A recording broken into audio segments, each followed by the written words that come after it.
मैं डॉक्टर रश्मि वशिष्ठ, सह आचार्य राजनीति विज्ञान, गवर्नमेंट कॉलेज जयपुर। कल हमने भारत की विदेश नीति के निर्धारक तत्व, सिद्धांत और उनकी विशेषताओं के बारे में जाना था कि कैसे भारत की विदेश नीति अपना निर्धारण करती है और किन किन उद्देश्यों के माध्यम से वह अपनी विदेश नीति का संचालन करती है। भारत की जो विदेश नीति है उस कैसी है, उसका मूल्यांकन, उसके गुण, उसकी आलोचनाओं के बारे में आज हम जानेंगे और पढ़ने का प्रयास करेंगे। स्वतंत्रता प्राप्ति के बाद भारत की विदेश नीति स्वतंत्र दृष्टिकोण और गुटनिरपेक्षता की रही है। इसके उद्देश्य हैं विश्व शांति को बनाए रखना, युद्ध की संभावनाओं को टालना, विवादों का मध्यस्थता या पंच निर्णय द्वारा निपटारा करना, जाति भेद, रंग भेद और साम्राज्यवाद का विरोध करना तथा राष्ट्रीय हितों की रक्षा करना। भारत की विदेश नीति बहुत ही सरल और अच्छी है। भारत की विदेश नीति का निरंतर विकास हुआ है। यह एक गतिहीन विदेश नीति न होकर गतिशील विदेश नीति है। जैसे जैसे भारत के राष्ट्रीय हितों में अंतर्राष्ट्रीय परिस्थितियों के परिप्रेक्ष्य में परिवर्तन आया है, विदेश नीति का स्वरूप भी इसी अनुरूप बदलता जा रहा है।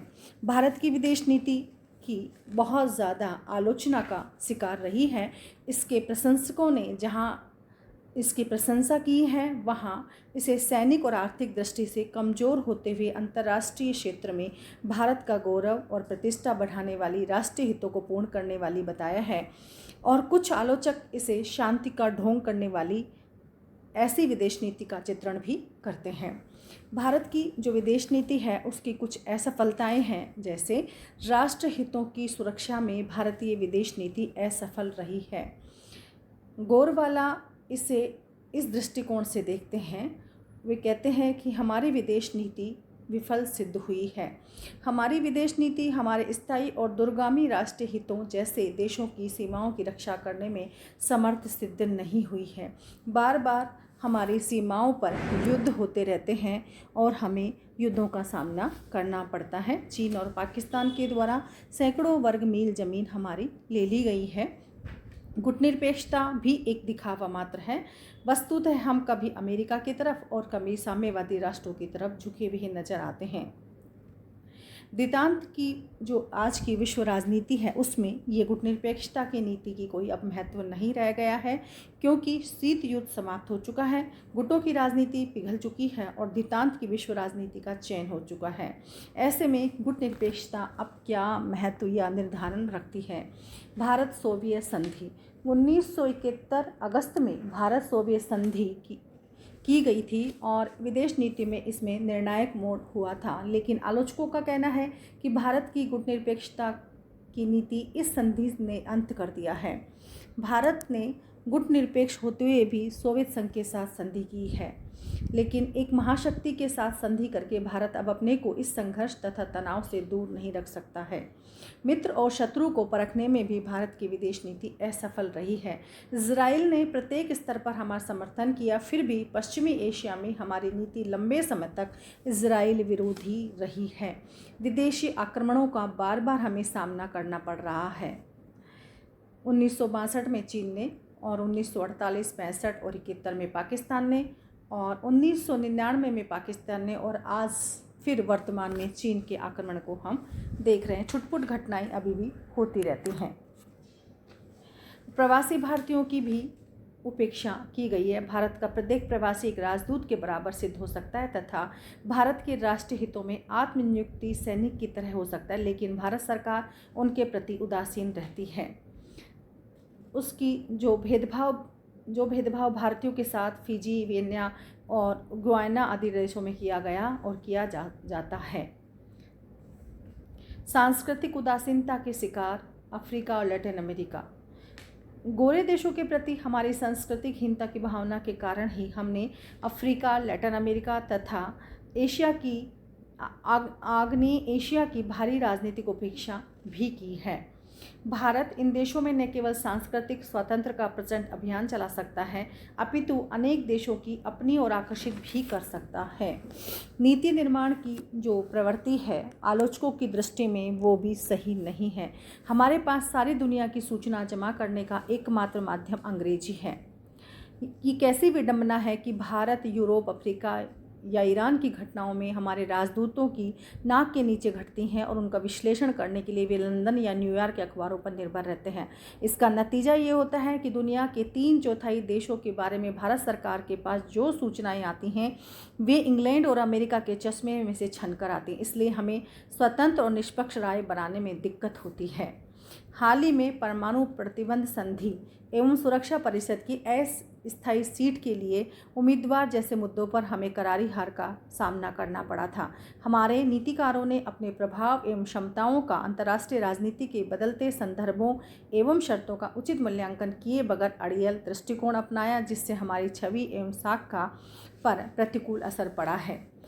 राष्ट्रपति पद पर अशरफ गनी के चुने के बाद भारत अफगान रिश्ते पटरी से नीचे उतरने लगे हैं। ऐसी घटनाएं होती रहती हैं या ऐसी घटनाएं हैं, उनके बावजूद भी ये कह सकते हैं कि भारत की विदेश नीति की अपनी कुछ उपलब्धियां हैं, अपनी कुछ अच्छी स्थितियां भी हैं। दोनों ही शक्तिशाली गुटों ने भारतीय विदेश नीति की प्रशंसा की। दोनों ही गुटों ने सहायता प्राप्त करने में भारत सफल रहा। भारत की निर्गुट नीति विश्व शांति के हित में रही। भारत में वे समस्त क्षमताएं मौजूद हैं जो एक शिखर शक्ति में होनी चाहिए। संयुक्त राष्ट्र सुरक्षा परिषद की स्थायी सदस्यता के लिए जो भारत ने अपना दावा पेश किया है, उसमें अमेरिका, फ्रांस, ब्रिटेन और रूस का समर्थन भारत को मिलने की संभावना है। संयुक्त राष्ट्र मानवाधिकार सम्मेलन पहली बार पाकिस्तान के विरोध में भारत ने स्कोर किया है। ईरान एवं चीन जैसे देशों ने भारत का साथ दिया और पाकिस्तान को अपना प्रस्ताव वापस लेना पड़ा। कारगिल की घटनाओं से जो घटनाएं थी पाकिस्तान के साथ, उसमें भी भारतीय क्षेत्र में प्रवेश करने पर अमेरिका, ब्रिटेन, फ्रांस, G8 सहित अनेक देशों ने भारतीय दृष्टिकोण का समर्थन किया है। अणु विस्फोट करके भारत ने अपनी संप्रभुता का इजहार किया तथा अमेरिका विरोध को अनदेखा कर दिया। प्रधानमंत्री वाजपेयी की चीन यात्रा 2003 के बाद चीन को यह एहसास हो जाना चाहिए कि पहले की तरह अब भारत से उलझा नहीं जा सकता है। वर्तमान में भी जो चीन के द्वारा घटनाएं घटित की जा रही हैं, उनमें भी उनको मुंह तोड़ जवाब दिया जा रहा है और अब चीन को सजग हो जाना चाहिए कि भारत अब पहले वाला भारत नहीं रहा है और स्थितियां परिवर्तित हो चुकी हैं। अब उसे हार का सामना करना पड़ सकता है। इस प्रकार भारतीय विदेश नीति बहुत ज़्यादा असफल नहीं है, वह अपने उद्देश्यों में पूर्ण होती जा रही है। डॉक्टर वेद प्रताप वैदिक ने अपनी पुस्तक भारतीय विदेश नीति नए दिशा संकेत में भारत के लिए एक सांस्कृतिक विदेश नीति अपनाने की सिफारिश की है। अनेक ऐसे देशों में जहां वर्षों पहले भारतीय संस्कृति का प्रचार प्रसार हुआ था, दक्षिणी पूर्वी एशिया के देशों में भारतीय सांस्कृतिक दूतावास की स्थापना की जानी चाहिए। भारतीय खाना या भोजन बहुत ज़्यादा प्रिय है विदेशों में, तो विदेश मंत्रालय भारतीय रेस्तरां की एक श्रृंखला सारी दुनिया में स्थापित करके भारत को करोड़ों डॉलर विदेशी मुद्रा अर्जित कर सकता है। भारत के आणविक परीक्षणों ने अणुशक्ति पर पाश्चात्य देशों और चीन के एकाधिकार को तोड़ दिया है। भारत की विकासात्मक साझेदारी का उद्देश्य उस देश में स्थायित्व लाने के लिए साधन के रूप में पुनर्निर्माण प्रयासों में सहायक रहा है। भारत की विकास संबंधी साझेदारी अब स्थापना विकास, मानव संसाधन विकास और क्षमता निर्णायक खाद्य सहायता और लघु विकास परियोजनाओं पर केंद्रित है, जिनसे सबसे गरीब लोगों को तत्काल लाभ पहुंचाया जा सकता है। सितंबर 2014 को प्रधानमंत्री मोदी ने महासभा के 69वें सत्र में वैश्विक संसाधनों के सुधार की तत्काल आवश्यकता पर जोर दिया। 21 अक्टूबर 2014 को मानवाधिकार परिषद के चुनाव में एशिया प्रशांत समूह में भारत को सबसे अधिक वोट मिले। भारत को आर्थिक एवं सामाजिक परिषद में भी वर्ष 2015 और 17 के कार्यकाल के लिए पुनः चुन लिया गया है।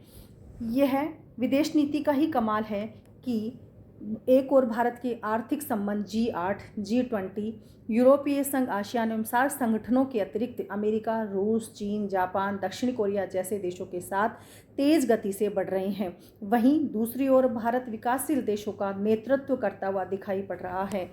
जब प्रधानमंत्री डॉक्टर मनमोहन सिंह टोरंटो से G20 शिखर सम्मेलन के अवसर पर अमेरिकी राष्ट्रपति बैराक ओबामा से मिले तो ओबामा ने कहा, जब आप बोलते हैं तो सारी दुनिया सुनती है। हाल ही में राष्ट्रपति ओबामा ने टाइम पत्रिका में लिखा कि प्रधानमंत्री Narendra Modi reformer in chief की भूमिका अदा कर रहे हैं। वस्तुतः विगत 2 दशकों में भारत की आर्थिक एवं तकनीकी प्रगति तथा गत्यात्मक विदेश नीति के कारण विभिन्न क्षेत्रों में भारत की नई वैश्विक भूमिका उभर रही है। विश्व स्तर पर उभरते हुए राजनीतिक समीकरण भारत की उभरती हुई वैश्विक भूमिका का समर्थन कर रहे हैं।